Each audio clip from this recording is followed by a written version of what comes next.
Chers amis, voici une Afrique. Une Afrique où nos amis d'en face continuent de financer des programmes de nutrition.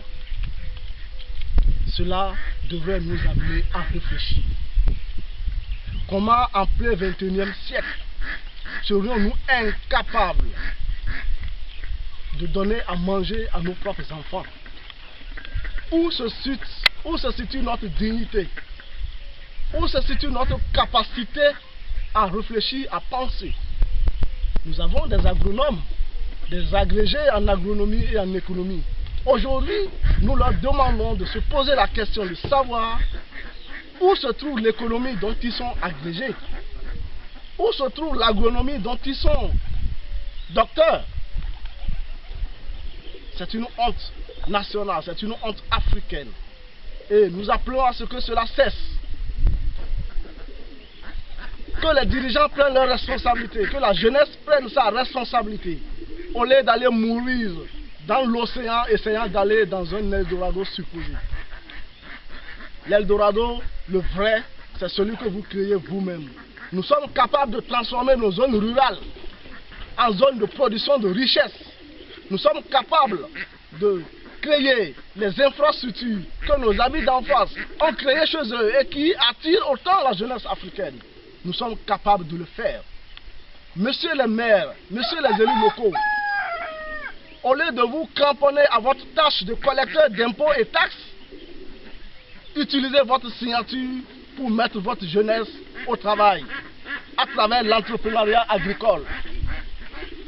L'argent, les 34 milliards d'euros qui vont à nos amis d'en face à travers l'importation de produits alimentaires, cet argent devrait aller à notre population. Cet argent devrait aller à nos producteurs, dans nos zones rurales, pour sortir les gens de la pauvreté.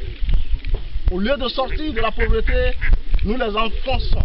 Nous enfonçons notre population dans la pauvreté à travers des politiques d'importation massive de produits alimentaires.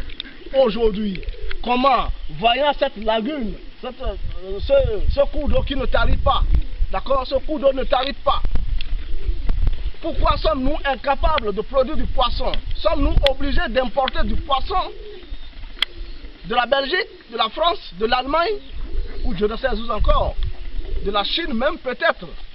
Non, que cela cesse. Nous voudrions que cela cesse.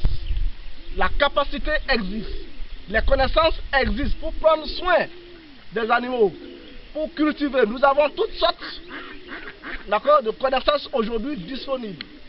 Ça ne peut pas continuer. C'est un appel que nous lançons. Monsieur le Président de la République,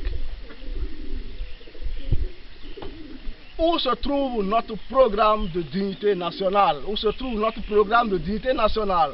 Nous devons cesser d'importer les produits alimentaires et d'enrichir les autres. Notre jeunesse n'a pas de travail. Notre jeunesse fait étudiants. Ce n'est pas normal. Alors que cette jeunesse, mise au travail à travers de politiques cohérentes, est capable de produire de la richesse. C'est une honte nationale à laquelle nous appelons qu'on mette fin.